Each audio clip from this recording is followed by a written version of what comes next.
प्रिय मित्रों, महाभारत में कई अद्भुत कथाएं हैं, पर एक रहस्य आज भी हर किसी के मन में सवाल खड़ा करता है। आखिर कर्ण ने द्रौपदी को वेश्या क्यों कहा? द्रौपदी पांचाल की राजकुमारी, 5 पतियों की पत्नी और युगों तक शक्ति और सम्मान की प्रतीक। उनके साहस और तेज की कहानी इतनी प्रसिद्ध है कि सुनते ही लोग हैरान रह जाते हैं। लेकिन वही द्रौपदी एक दिन भरे दरबार में अपमानित हुई, और उस अपमान में शामिल था एक नाम, कर्ण। हाँ, वही कर्ण जिसे वीरता, दान और धर्म का प्रतीक माना जाता है। पर उस दिन कर्ण ने वह शब्द कह दिया जिसे सुनकर सब स्तब्ध रह गए, वेश्या। अब सवाल उठता है, क्या यह कर्ण की असली भावना थी, या किसी गहरे कारण, किसी रहस्य ने उन्हें ऐसा करने पर मजबूर किया? क्या यह केवल व्यक्तिगत द्वेष था, या भाग्य का एक जाल था जिसे समझ पाना असंभव था? मित्रों, यही रहस्य हम आज आपके सामने खोलने जा रहे हैं। लेकिन ध्यान रहे, शास्त्रों में कहा गया है कि कथा अधूरी छोड़ना पाप के समान होता है। इसलिए आपसे निवेदन है कि इसे अंत तक सुने। और यदि आपने अभी तक बजर चैलेंज चैनल को सब्सक्राइब नहीं किया है तो अभी कर लीजिए, क्योंकि यहां आपको मिलेंगी ऐसी कथाएं जो न केवल रहस्य खोलेंगी बल्कि आपके हृदय में भक्ति और श्रद्धा की भावना भर देंगी। तो आइए सुनते हैं वह अद्भुत कथा जो बताएगी कि आखिर कर्ण ने क्यों कहा, द्रौपदी के लिए वह कठोर शब्द क्या था, छिपा हुआ सच, और क्या वास्तव में कर्ण दोषी थे, या यह भी था भाग्य का खेल। तो मित्रों, अब हम उस दिव्य कथा में प्रवेश करते हैं जहां हर शब्द में छिपा है धर्म और अधर्म का संग्राम, जहां हर घटना में छिपा है सत्य और न्याय का संदेश। आइए ध्यानपूर्वक सुनते हैं और अपने हृदय को तैयार करें उस रहस्य के लिए जो आपको सोचने और आत्मनिरीक्षण करने पर मजबूर कर देगा। तो चलिए कथा को प्रारंभ करते हैं। मित्रों, कहते हैं कि एक बार कैलाश पर्वत की शांति में भगवान भोलेनाथ माता पार्वती के संग विराजमान थे। चारों ओर हिम शिखरों की पवित्र आभा थी, मंद मंद पवन बह रहा था और गगन में दिव्यता झलक रही थी। उसी क्षण महादेव ने पार्वती जी से मुस्कुराकर कहा, हे देवी, सुनो वह रहस्यमयी कथा जो द्वापर युग के अंत और कलयुग के आरंभ की बेला में घटी थी। यह कथा केवल इतिहास नहीं, यह मानव के आचरण और फल की शिक्षा भी है। तब भोलेनाथ ने कहना प्रारंभ किया, काशीपुर नाम का नगर था, स्वर्ग से उतरा कोई भूखंड मानो। वहां विश्वदेव नाम का एक प्रतापी राजा राज्य करता था। उसके पास धन, वैभव, सेना और गौरव सब कुछ था, परंतु उसके हृदय का असली खजाना उसकी 7 कन्याएं थीं। 7 राजकुमारियां सौंदर्य की मूर्ति थीं, किंतु सबसे छोटी पुत्री सौम्या मानो चंद्रमा की शीतल किरण हो, सबसे बुद्धिमान, सबसे आकर्षक और सबसे प्रिय। मां का साया उनके सिर से बहुत पहले उठ चुका था, पर राजा ने कभी यह अभाव उन्हें महसूस न होने दिया। वह पिता कम, माता अधिक बने रहे। राजकुमारियां बड़ी हुईं, उनके मन में पाक कला का ऐसा अनुराग जगा कि वे स्वयं रसोई में जाकर व्यंजन बनाने लगीं। समय आया जब वे अपने पिता के लिए प्रेम से स्वयं भोजन बनाती, और जब राजा अपने हाथों से बनी उस अन्न को ग्रहण करते तो मानो उनके जीवन की थकान मिट जाती। किंतु भाग्य का लेखा कौन बदल सकता है? एक दिन पड़ोसी राज्य ने काशीपुर पर आक्रमण कर दिया। युद्ध में विजय तो राजा की हुई, पर वीर सेनापति बलवीर बलिदान हो गया। उसके पीछे छूट गई उसकी पत्नी और एक नन्ही कन्या। पति की मृत्यु और घर के ढह जाने के बाद वह स्त्री जीवन में आश्रयहीन हो गई। दुखिनी विधवा एक दिन राजा के द्वार पर पहुंची और करुण स्वर में बोली, हे महाराज, पति चला गया, आश्रय भी छिन गया, अब मैं अपनी बच्ची संग कहां जाऊं? कृपा कर मुझे एक छत प्रदान करें। करुणा के सागर राजा का हृदय पिघल गया। उन्होंने आदेश दिया, महामंत्री, महल के बाहर जो मेरा निवास है वही इसे दे दो। और इस प्रकार वह स्त्री अपनी पुत्री संग वहां बस गई। परंतु हे देवी, प्रतिदिन संध्या को वह स्त्री महल की रसोई में आती और अग्नि मांग ले जाती। यह उसकी आदत बन गई। राजकुमारी सौम्या का कोमल हृदय इस बात को सह न पाया। वह क्रोधित हो उठती और तीखे वचन कहती, क्यों आती हो रोज अग्नि मांगने? क्या तुम्हारे घर में अग्नि जलाने का कोई साधन नहीं? अपने घर जाकर स्वयं अग्नि प्रज्वलित करो, अब इस महल में मत आना। किंतु विधवा पर इन वचनों का कोई प्रभाव न होता। अगले ही दिन वह पुनः आ जाती। सौम्या का क्रोध और अपमान भी उसे रोक न पाता। तब उसकी बड़ी बहनें सौम्या को समझाती, बहन, तू क्यों क्रोध करती है? सोच, वह अकेली है, विधवा है। यदि हम थोड़ी सी अग्नि उसे दे देंगे तो हमारे पास क्या घट जाएगा? तू उसके साथ कटु व्यवहार करती है, इसमें उसका दोष कहां है? हे पार्वती, इस प्रकार प्रतिदिन यह घटना घटती रही। विधवा आती रही, सौम्या क्रोधित होती रही, और यही कथा आगे एक गहरे रहस्य की ओर बढ़ती है। देवी, वह स्त्री प्रतिदिन केवल राजकुमारियों की रसोई से थोड़ी सी अग्नि लेने आती थी। जब बड़ी बहनों ने उस पर दया दिखाने की बात कही, तब छोटी राजकुमारी सौम्या गुस्से से बोली, अरे बहनों, आज तुम्हें मेरी बात समझ नहीं आ रही, पर देख लेना, एक दिन यह स्त्री अवश्य छल करेगी। इसका चरित्र ठीक नहीं है, यह हमारे लिए बड़ी मुसीबत बनेगी। मेरी इस बात को तुम सब गांठ बांध लो। इतना कहकर सौम्या अपने कक्ष में चली गई। समय बीतता गया और वह स्त्री सचमुच षड्यंत्र रचने लगी। हे देवी, वह बहुत दुष्ट स्वभाव की थी। एक दिन जब वह रसोई में अग्नि मांगने आई तो सबकी नजर बचाकर राजा के भोजन में मिट्टी मिला दी। जब राजा विश्वदेव भोजन कर रहे थे तो उन्हें उसमें अजीब स्वाद आया, मानो मिट्टी मिली हो। परंतु उन्हें अपनी बेटियों पर पूर्ण विश्वास था, क्योंकि उनका भोजन उनकी ही बेटियां बनाती थीं। राजा मन ही मन सोचते, यह कैसे हो सकता है? लेकिन यह सिलसिला प्रतिदिन होने लगा। राजा कई दिन तक सहते रहे। फिर उन्होंने निश्चय किया कि आज देखना चाहिए कि भोजन बनाते समय क्या होता है। अगले दिन वे छिपकर रसोई के पास खड़े हो गए। उन्होंने देखा कि उनकी 7 बेटियां अत्यंत स्वच्छता और श्रद्धा से भोजन बना रही थीं।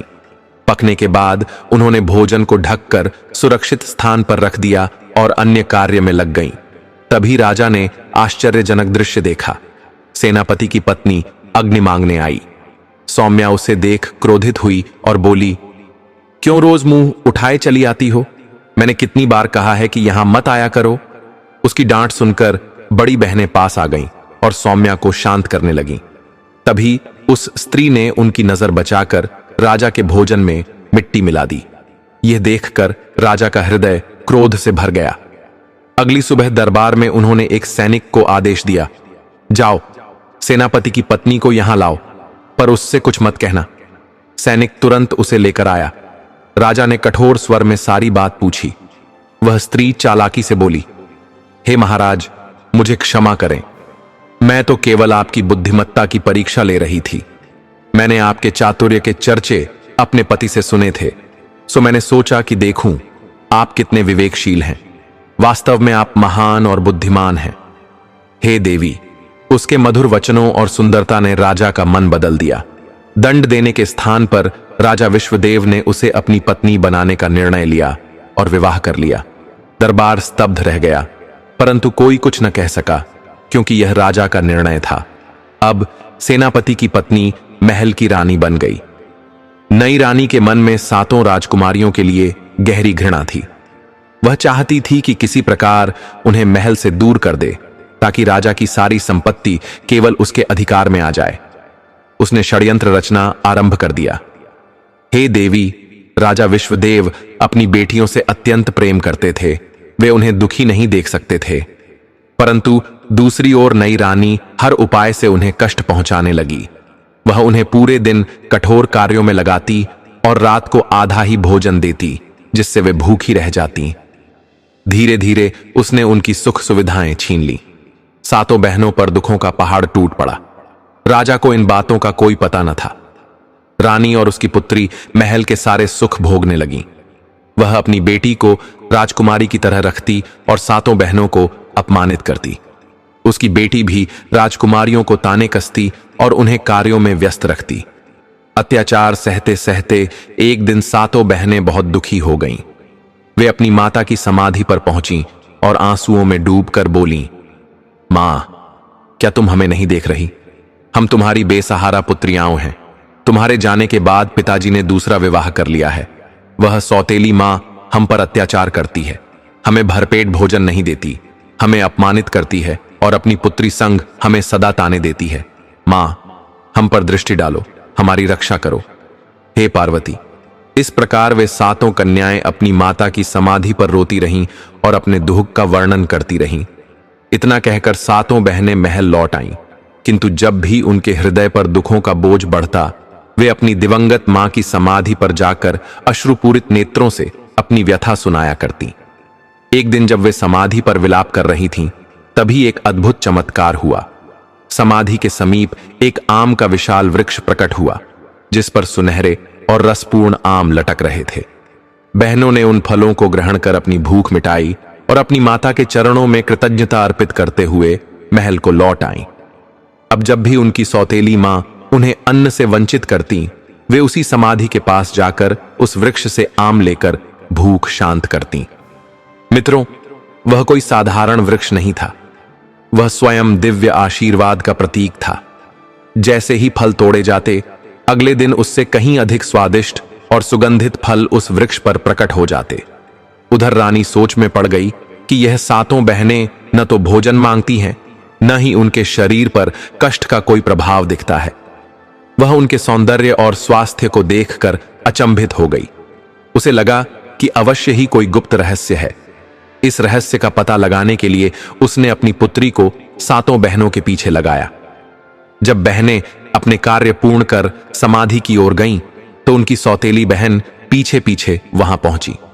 उसने देखा कि वे उस दिव्य वृक्ष से फल तोड़कर खा रही हैं। तभी सौम्या की दृष्टि उस पर पड़ी और उसने कहा, यह कन्या हमारा पीछा कर रही है। यदि इसने अपनी मां को सब बता दिया तो यह हमारे लिए संकट बन जाएगा। उसकी बहनों ने सौम्या को समझाया, तुम व्यर्थ चिंता करती हो, ये भोली है, ये किसी से कुछ नहीं कहेगी। और वे उस कन्या को भी अपने पास बुलाकर आम के फल खाने को देती हैं। किंतु उस कन्या ने महल जाकर अपनी मां से सब कह दिया। यह सुनते ही रानी के हृदय में ईर्ष्या और क्रोध की ज्वाला प्रज्वलित हो उठी। उसने एक षड्यंत्र रचा। अगले दिन वह बीमार होने का ढोंग करने लगी और जब राजा विश्वदेव ने कारण पूछा तो बोली, महाराज, मेरे उदर में असह्य वेदना है। राजवैद्य ने कहा है कि समाधि के समीप स्थित आम के वृक्ष की जड़ से औषधि बनेगी। कृपया उस वृक्ष की जड़ मंगवा दीजिए। राजा ने बिना किसी शंका के सैनिकों को आदेश दिया और सैनिकों ने उस दिव्य वृक्ष की जड़ खोद डाली। जब सातों बहनें समाधि पर पहुंची तो उन्होंने देखा कि उनका वह प्रिय वृक्ष नष्ट हो चुका है। वे व्याकुल होकर विलाप करने लगीं। किंतु वही समय था जब एक और दिव्य चमत्कार घटित हुआ। जहां वह वृक्ष खड़ा था, वहीं एक सुंदर सरोवर प्रकट हुआ। उस सरोवर से दिव्य भोजन प्रकट होने लगा। बहनों ने उस भोजन को ग्रहण किया और हृदय से अपनी माता को धन्यवाद दिया। अब प्रतिदिन वे उसी सरोवर से भोजन प्राप्त करतीं और स्वस्थ तथा प्रसन्न रहने लगीं। यह देखकर रानी पुनः आश्चर्यचकित हो गई। उसने अपनी पुत्री को फिर उनके पीछे भेजा। उसने देखा कि बहनें सरोवर से भोजन ग्रहण कर रही हैं। सौम्या ने यह देखकर पुनः कहा, यह कन्या फिर से हमारा रहस्य देख रही है। यदि इसने अपनी मां को बता दिया तो यह सरोवर भी नष्ट हो जाएगा। किंतु बड़ी बहनों ने उसे समझाया और उस कन्या को भी प्रेमपूर्वक भोजन दिया। परंतु मित्रों, रानी की दुष्टता यहीं शांत नहीं हुई। जब उसे सरोवर का रहस्य ज्ञात हुआ तो उसका क्रोध सीमा से बाहर हो गया। उसने अपनी दासी को बुलाकर सैनिकों को आदेश दिलवाया, जाओ, उस समाधि को नष्ट कर दो और सरोवर को मिट्टी पत्थरों से भर दो। सैनिकों ने वैसा ही किया। अगले दिन जब सातों बहनें अपनी मां की समाधि पर गईं, तो उन्होंने देखा कि वह समाधि और सरोवर दोनों मिट चुके हैं। यह दृश्य देखकर वे हृदय से विलाप करने लगीं और आकाश की ओर देखकर अपनी मां को पुकारने लगीं। यह देखकर सातों बहनें बहुत दुखी हुईं और समाधि पर जोर जोर से विलाप करने लगीं। अब उनके जीवन में मानो कोई आशा नहीं बची थी। मित्रों, भगवान शिव जी आगे कहते हैं, हे देवी, इतना सब होने के बाद भी वह दुष्ट रानी संतुष्ट नहीं हुई। एक दिन उसने फिर से बीमारी का बहाना बनाया और अपने कक्ष से बाहर न निकली। जब राजा को यह ज्ञात हुआ तो वे चिंतित होकर रानी के पास आए और बोले, महारानी, आप चिंता न करें, मैं श्रेष्ठ वैद्यों को बुलाऊंगा। तब रानी ने छल पूर्वक कहा, महाराज, आपको वैद्य बुलाने की आवश्यकता नहीं है। यदि आप एक छोटा सा कार्य कर दें तो मैं स्वस्थ हो जाऊंगी। राजा ने प्रेम से पूछा, महारानी, बताइए, वह कौन सा कार्य है? रानी ने दुष्ट भाव से कहा, महाराज, यदि मेरे प्राण बचाने हैं तो आपको अपनी पहली रानी की 7 पुत्रियों का वध करना होगा और उनका रक्त लाकर मेरी उंगलियों में लगाना होगा। रानी के ये वचन सुनकर राजा विश्वदेव स्तब्ध रह गए। उनके हृदय पर मानो वज्राघात हुआ, किंतु रानी की जिद के आगे विवश होकर उन्होंने अपनी पुत्रियों को उद्यान में देखा, जो अपनी माता की समाधि पर रो रही थीं। राजा ने उन्हें स्नेह से पुकारा और कहा, मेरी प्रिय पुत्रियों, मेरे साथ वन में चलो, तुम्हारा दुख मुझसे देखा नहीं जाता। पिता की वाणी मानकर 7 पुत्रियां उनके साथ चल पड़ीं। मार्ग में राजा ने उन्हें फल दिए और कहा, प्यारी बेटियों, यह फल खाकर अपनी भूख मिटा लो। फल खाकर उन्होंने कहा, पिताजी, हम थक गई हैं, थोड़ी देर विश्राम कर लें। राजा ने सहमति दी और वे सभी एक वृक्ष की छाया में बैठ गए। शीतल पवन के स्पर्श से राजकुमारियां निद्रा में लीन हो गईं। जब राजा ने देखा कि वे सो चुकी हैं तो उनका हृदय भारी हो उठा। वे सोचने लगे, कम से कम मेरी पुत्रियां जीवित तो रहेंगी, चाहे महल से दूर ही क्यों ना हो। ऐसा विचार कर वे चुपचाप महल की ओर लौट आए। मार्ग में उन्होंने एक हिरण का शिकार किया और उसका रक्त लेकर रानी की उंगलियों पर लगाया। यह देखकर रानी प्रसन्न हो गई। जंगल में जब राजकुमारियों की निद्रा टूटी तो उन्होंने स्वयं को अकेला पाया। वन्य पशुओं की गर्जना से वे भयभीत हो उठीं और पिता को पुकारने लगीं, किंतु कोई उत्तर न मिला। मित्रों, भगवान शंकर पार्वती माता से कहते हैं, ठीक उसी समय विजयपुर के 7 राजकुमार अपने पिता की आज्ञा लेकर शिकार खेलने वन में आए थे। जब वे लौट रहे थे तो सबसे छोटे राजकुमार ने कहा, भाइयों, ठहरो, इस वन में कोई संकटग्रस्त है, हमें उसकी सहायता करनी चाहिए। वे अश्वों को दौड़ाते हुए राजकुमारियों के समीप पहुंचे और उन्हें अश्रुपूरित नेत्रों से विलाप करते देखा। सबसे बड़े राजकुमार ने पूछा, हे सुकुमारी, राजकन्याओं, तुम कौन हो और इस वन में क्यों रो रही हो? तब 7 बहनों ने अपने जीवन की पूरी कथा सुना दी। राजकुमारों को उन पर दया आई और उन्होंने निश्चय किया कि वे उन्हें विजयपुर ले जाएंगे। सबसे बड़े राजकुमार ने कहा, क्या तुम सब हमारी 7 भाइयों से विवाह कर हमारे साथ चलोगी? राजकुमारियों ने सहमति दी और वे सब विजयपुर नगर पहुंचे। वहां राजा की आज्ञा से 7 भाइयों का विवाह 7 राजकुमारियों से संपन्न हुआ। सबसे छोटे राजकुमार ने सौम्या से विवाह किया, जो अत्यंत गुणवान, बुद्धिमती और रूपवती थी। विवाह के उपलक्ष्य में विजयपुर के राजा ने भव्य उत्सव आयोजित किया और समस्त प्रजा को आमंत्रित किया। समय बीतता गया और सभी राजकुमार अपने अपने परिवार के साथ सुखपूर्वक जीवन व्यतीत करने लगे। वर्षों पश्चात सौम्या ने एक पुत्र को जन्म दिया। संतान प्राप्ति से समस्त परिवार आनंदित हो उठा और उस शिशु पर सबका स्नेह बरसने लगा। एक दिन सबसे छोटे राजकुमार ने अपने भाइयों से कहा, भाइयों, आज मेरा मन शिकार खेलने का है। उसने अपनी पत्नी सौम्या से अनुमति ली और वन की ओर निकल गया, किंतु कई दिन बीत जाने पर भी वह वापस न आया। 6 बड़े भाइयों ने अपनी पत्नियों से कहा, हम अपने छोटे भाई की खोज में जाते हैं। वे भी वन की ओर निकल गए, परंतु वे भी लौट कर न आए। ये देखकर राजकुमारियों का हृदय व्याकुल हो उठा। एक दिन सौम्या अपने पुत्र को लेकर महल की छत पर टहल रही थी। तभी एक व्यक्ति काले वस्त्र धारण किए हुए स्वयं को साधु कहता हुआ भिक्षा मांगने आया। द्वारपालों ने उसे रोकते हुए कहा, हे सन्यासी, आप भीतर प्रवेश न करें। राजकुमार वन में गए हैं और लौटे नहीं। उनकी पत्नियां शोक में हैं। आपके भिक्षा मांगने से उनका मन व्यथित होगा। किंतु वह साधु अड्डा रहा और बोला, मैं तपस्वी हूं। साधु को भिक्षा देना पुण्य का कार्य है। मित्रों, भगवान शिव जी कहते हैं, हे पार्वती, वह कोई साधु नहीं था, अपितु एक दुष्ट जादूगर था जिसका नाम विमल था। उसने अपने जादू से द्वारपालों को सुला दिया और महल में प्रवेश कर गया। छत से यह दृश्य सौम्या ने देखा। तभी जादूगर की दृष्टि उस पर पड़ी। वह उसकी अद्भुत सुंदरता पर मोहित हो गया और समीप जाकर बोला, मैं तुम्हें चाहता हूं और तुमसे विवाह करना चाहता हूं, मेरे साथ चलो। सौम्या भयभीत होकर बोली, तुम कौन हो? मैं तुम्हें नहीं जानती। मेरा विवाह हो चुका है, मेरा एक पुत्र भी है। मैं अपने पति और बच्चे को छोड़कर कहीं नहीं जाऊंगी। जादूगर ने उसे अनेक प्रलोभन दिए, किंतु सौम्या अडिग रही। उसने क्रोधित होकर कहा, यहां से तुरंत चले जाओ, अन्यथा मैं सैनिकों को बुलाकर तुम्हें कारागार में डलवा दूंगी। यह सुनकर विमल क्रोध से भर गया। उसने अपनी जादुई शक्ति का प्रयोग किया और सौम्या को एक छोटे से काले कुत्ते में बदल दिया। वह बोला, यदि तुम अपनी इच्छा से मेरे साथ नहीं चलोगी तो मेरे जादू के वश होकर चलोगी। कुत्ता बनी सौम्या विवश होकर उसके पीछे पीछे चलने लगी। जब वह जादूगर महल के द्वार पर पहुंचा तो द्वारपालों ने पूछा, यह कुत्ता कहां से आया? वह बोला, राजकुमारियों ने मुझे उपहार स्वरूप यह कुत्ता दिया है। इतना सुनकर द्वारपालों ने उसे जाने दिया और जादूगर सौम्या को लेकर वहां से चला गया।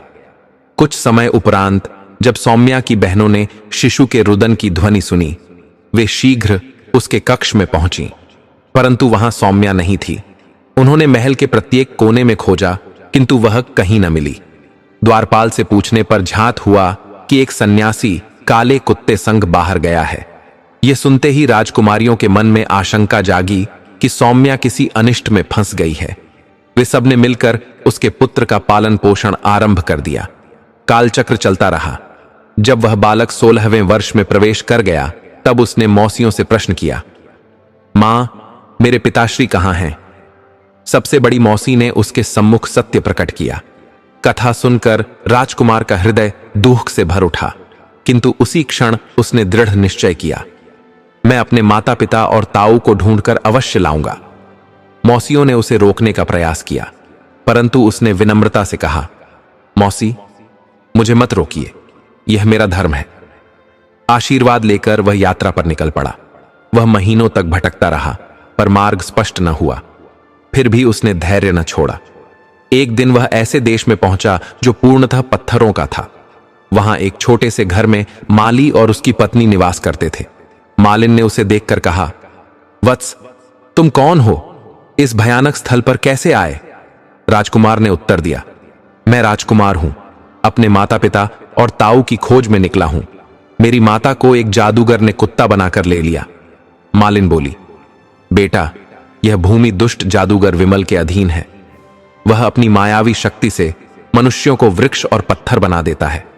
कुछ समय पूर्व एक राजा और उसके 6 भ्राता यहां आए थे, जिन्हें उसने शाप देकर पत्थर और वृक्ष बना दिया। उसी महल में एक रानी भी कैद है। जादूगर उससे विवाह करना चाहता है, परंतु रानी उससे घृणा करती है। यह सुनते ही राजकुमार ने सोचा, ये मेरे माता पिता और ताऊ ही हैं।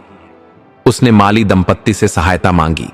मालिन ने सावधान किया, यदि उसने तुम्हें देखा तो तुम्हें भी पत्थर बना देगा। राजकुमार ने कन्या का वेश धारण किया और मालिन की पुत्री बनकर रहने लगा। कुछ समय पश्चात जादूगर बगीचे में आया। उसने कन्या रूपी राजकुमार को देखकर पूछा, यह कन्या कौन है? मालिन बोली, यह मेरी पुत्री है। जादूगर ने राजकुमार से कहा, तुम सुंदर हो, कल एक उपहार लेकर उस रानी के पास जाओ। राजकुमार हर्षित हुआ कि वह अपनी माता से मिलेगा। मालिन ने कहा, जब उपहार दो तो अपने गले का हार उसमें छिपा देना, तुम्हारी माता तुम्हें पहचान लेगी। अगले दिन जादूगर ने उसे पुष्पगुच्छ दिया। प्रतिदिन वह उसे रानी तक पहुंचाने लगा। एक दिन अवसर पाकर उसने हार पुष्पगुच्छ में छिपाकर सौम्या के कक्ष में रख दिया। हार देखते ही सौम्या ने अपने पुत्र को पहचान लिया और वे मिलकर अश्रुधारा बहाने लगे। राजकुमार ने कहा, मां, मैं आपको और पिताश्री को इस दुष्ट जादूगर से मुक्त कराने आया हूं। सौम्या ने कहा, वत्स, यह हमें वर्षों से कैद किए है और मुझसे विवाह करना चाहता है। राजकुमार ने कहा, मां, आप उससे प्रेम पूर्वक वार्ता करें, उसकी कमजोरी प्रकट होगी। अगले दिन सौम्या ने संदेश भेजा। जादूगर प्रसन्नता से आया और विवाह का आग्रह करने लगा। सौम्या ने कहा, विवाह से पूर्व हमें एक दूसरे को जानना चाहिए, क्या आप अमर हैं? जादूगर गर्व से बोला, मेरा अंत तभी संभव है जब कोई उस तोते को मार दे जिस पर मेरा जीवन टिका है। वह तोता यहां से 20 कोस दूर एक विशाल वन में वृक्ष की खोखल में पिंजरे में बंद है। सौम्या ने यह रहस्य पुत्र को बताया और कहा, वत्स, वहां मत जाना, वहां मृत्यु का भय है। परंतु राजकुमार ने दृढ़ता से कहा, मां, यदि मैं उस तोते को नष्ट न करूं तो आपको और पिताश्री को कैसे मुक्त कराऊं? भयभीत हृदय से सौम्या ने उसे अनुमति दे दी। राजकुमार पूर्व दिशा की ओर चल पड़ा। लंबी यात्रा के बाद थककर वह एक वृक्ष तले विश्राम करने लगा। रात्रि हो गई, फिर भी उसने साहस किया और वन में प्रवेश किया। वहां उसने देखा विशाल वृक्ष की परिक्रमा करते हुए जादूगर के पहरेदार घूम रहे हैं। जब वे निद्रालीन हुए तो राजकुमार वृक्ष पर चढ़ा और पिंजरे सहित तोते को ले आया। जब वह बगीचे में बैठा था तभी जादूगर विमल वहां आ पहुंचा और बोला, वत्स, ये तोता कहां से लाए? इसे मुझे दे दो, मैं तुम्हें अपार धन दूंगा। राजकुमार ने दृढ़ स्वर में कहा, नहीं। जादूगर ने पूछा, तो फिर बदले में क्या चाहते हो? राजकुमार बोला, सबसे पहले उन 7 राजकुमारों को मुक्त करो जिन्हें तुमने पत्थर और वृक्ष बना दिया है। जादूगर ने 7 राजकुमारों को उनके वास्तविक रूप में लौटा दिया। तब वीर राजकुमार ने कहा, अब उन सब निर्दोष जीवों को भी मुक्त करो जिन्हें तूने अपनी मायावी शक्ति से पत्थर और वृक्ष बना डाला है।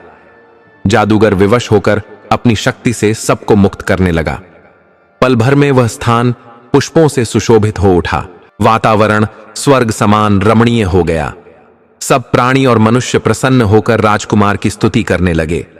तब जादूगर बोला, अब यह तोता मुझे सौंप दो। राजकुमार ने दिव्य तेज से दमकते हुए कहा, दुष्ट, तूने मेरे माता पिता और ताऊ को वर्षों तक कष्ट दिया है। तेरे पापों का अंत आज होगा। इतना कहकर उसने तोते की गर्दन मरोड़ दी। उसी क्षण जादूगर विमल प्राणहीन होकर भूमि पर गिर पड़ा। किंतु चमत्कार यह हुआ कि तोता फिर जीवित हो गया और दिव्य स्वर में बोला, हे महान राजकुमार, आपने मुझे इस अत्याचारी की कैद से मुक्त किया है। मैं सदा आपका आभारी रहूंगा। और आकाश की ओर उड़ गया। इसके पश्चात राजकुमार अपने पिता, ताऊ और माता को मुक्त कराने पहुंचा। सौम्या ने अपने पुत्र और पति को देखकर आनंदाश्रुओं से भरकर उन्हें आलिंगन में ले लिया। सब मिलकर विजयपुर लौट आए। जब राजकुमारियों ने अपनी बहन और पतियों को देखा तो उनका हृदय प्रेम और प्रसन्नता से भर गया। मित्रों, इस प्रकार राजकुमार ने अपनी माता पिता और ताऊ को दुष्ट जादूगर की बंधन से मुक्त कराया। इसके उपरांत सभी ने हर्षपूर्वक जीवन व्यतीत करना प्रारंभ किया। कुछ समय बाद सौम्या ने अपने पति और पुत्र को संपूर्ण कथा सुनाई। यह जानकर राजकुमारों के हृदय में सौतेली रानी के प्रति क्रोध उत्पन्न हुआ और उन्होंने काशीपुर पर आक्रमण किया। राजा विश्वदेव को जब यह समाचार मिला कि उनकी पुत्रियां जीवित हैं तो उनका हृदय पहले भय से कांप उठा, फिर आनंद से भर गया। वे अपनी पुत्रियों को गले लगाकर बोले, बेटियों, मैं विवश था, मुझे क्षमा कर दो। तब राजकुमारियों ने करुणा से उत्तर दिया, पिताजी, आप निर्दोष हैं। जो कुछ घटा वह सब विधि का विधान था। उन्होंने पूछा, पिताजी, सौतेली माता कहां है? राजा बोले, बेटी, उसे उसके पापों का दंड मिल चुका है। एक दिन रसोई में उसके वस्त्रों में अग्नि लग गई और वहीं उसके जीवन का अंत बन गई। यह सुनकर पुत्रियां क्षण भर के लिए विषाद में डूब गईं, किंतु उन्होंने समझा कि यह न्याय था। मित्रों, इसीलिए कहा गया है कि मनुष्य को कभी भी छल कपट और घमंड नहीं करना चाहिए। जो अपने को सबसे श्रेष्ठ मानता है उसका पतन निश्चित है। तब भगवान शिव माता पार्वती से बोले, हे देवी, मनुष्य को अपने कर्मों का फल अवश्य भोगना पड़ता है। यही सृष्टि का अटल नियम है। इसलिए हर कार्य विवेक और धैर्य से करना चाहिए। बोलने से पहले शब्दों पर विचार करना चाहिए, क्योंकि कभी कभी एक कठोर वचन भी जीवन भर का दुख दे सकता है। भगवान शंकर ने कहा, हे देवी, इस प्रकार यह पावन कथा पूर्ण हुई। इसे सुनकर माता पार्वती का हृदय दिव्य आनंद से भर गया और वे प्रभु की स्तुति करने लगीं। अर्जुन, भीम, दुर्योधन, शिशुपाल और कर्ण सभी वीर उस धनुष को उठाने के लिए एक एक कर आगे बढ़े। कर्ण जब उठा तो सभा की दृष्टि उसी पर ठहर गई। परशुराम जैसे गुरु का शिष्य, अद्वितीय धनुर्धर और युद्ध भूमि का अजेय योद्धा, उसकी चाल, उसकी आंखों का आत्मविश्वास देखकर प्रतीत हुआ कि वही विजेता होगा। किंतु उसी क्षण द्रौपदी ने कठोर वचन कहे, मैं किसी सूत पुत्र से विवाह नहीं करूंगी। देवियों और सज्जनों, ये शब्द छोटे थे, परंतु कर्ण की आत्मा तक को छलनी कर गए। यह तिरस्कार उसके अस्तित्व, उसके स्वाभिमान और उसकी आत्मा पर अमिट घाव बन गया। उसी क्षण से उसके भीतर एक अग्नि प्रज्वलित हुई। मौन, धीमी परंतु ऐसी जो जीवन भर सुलगती रही। कालचक्र घूमता रहा। जुए की सभा में जब द्रौपदी को खींच कर लाया गया, वह धर्म और न्याय की पुकार कर रही थी, परंतु कर्ण ने उस समय न्याय नहीं देखा। उसे अपने अतीत का वही तिरस्कार स्मरण हुआ। वह सभा में रक्षक बनकर नहीं, अपमान की अग्नि में तपता हुआ पुरुष बनकर खड़ा था, और उसी ज्वाला में उसने वह कठोर वचन कहे, जिस स्त्री के 5 पति हों वह पतिव्रता कैसे हो सकती है। मित्रों, ये वचन न्याय से उत्पन्न नहीं थे, ये वचन क्रोध और आहत अभिमान से निकले थे। कर्ण जानता था कि वह एक नारी का अपमान कर रहा है, किंतु जब घाव आत्मा तक उतर जाए तब विवेक पर आवरण पड़ जाता है और धर्म दृष्टि से ओझल हो जाता है। कर्ण के इस वचन के पीछे दूसरा कारण था उसका दुर्योधन के प्रति आरण। जब समाज ने उसे सूतपुत्र कहकर ठुकराया था, तब दुर्योधन ही था जिसने उसे अंग देश का राजा बनाया। उस दिन कर्ण को पहली बार सम्मान मिला था। उसका हृदय कृतज्ञ हो गया, पर यही कृतज्ञता धीरे धीरे बंधन बन गई। वह जानता था कि सभा में जो हो रहा है वह अधर्म है, परंतु उसका मन दुर्योधन का पक्ष लेने को विवश था, क्योंकि उसका आत्मसम्मान, उसकी प्रतिष्ठा, उसका राज्यपद सब दुर्योधन की देन थे। कर्ण की आत्मा भीतर से धर्म की ओर पुकार रही थी, परंतु उसका ऋणी हृदय उसे रोक रहा था। इसीलिए कहा गया है, कृतज्ञता जब विवेक और न्याय को ढक दे तो वह भक्ति नहीं पराधीनता बन जाती है। कर्ण महान था, परंतु दुर्योधन के आरण ने उसे धर्म से विमुख कर दिया। यही एक क्षण उसके तप, यश और कीर्ति पर साया बन गया। महाभारत की यह घटना हमें यह उपदेश देती है कि मनुष्य को क्रोध और अहंकार में वचन नहीं बोलना चाहिए। एक क्षण का आवेश पूरे जीवन की कमाई पर प्रश्न चिन्ह लगा सकता है। कर्ण महायोद्धा था, परंतु उसके मुख से निकले एक वचन ने उसके पुण्यों पर कलंक डाल दिया। हे मित्रों, यही कारण है कि भगवान शंकर माता पार्वती से कहते हैं, हे देवी, मनुष्य को हर कर्म और हर वचन से पहले धर्म और विवेक का स्मरण करना चाहिए। क्रोध और अपमान की अग्नि में डूबकर बोले गए शब्द जीवन भर पछतावा बन जाते हैं। अतः धैर्य ही सच्चा शस्त्र है और विवेक ही जीवन का वास्तविक धन। प्रिय मित्रों, जैसा कि आपने सुना, यह कथा हमें यह सिखाती है कि सत्य और धर्म का मार्ग कठिन जरूर होता है, लेकिन अंत में वही विजय पाता है। जीवन में कठिनाइयां आएंगी, पर हमें हमेशा धैर्य, साहस और भक्ति के साथ आगे बढ़ना चाहिए।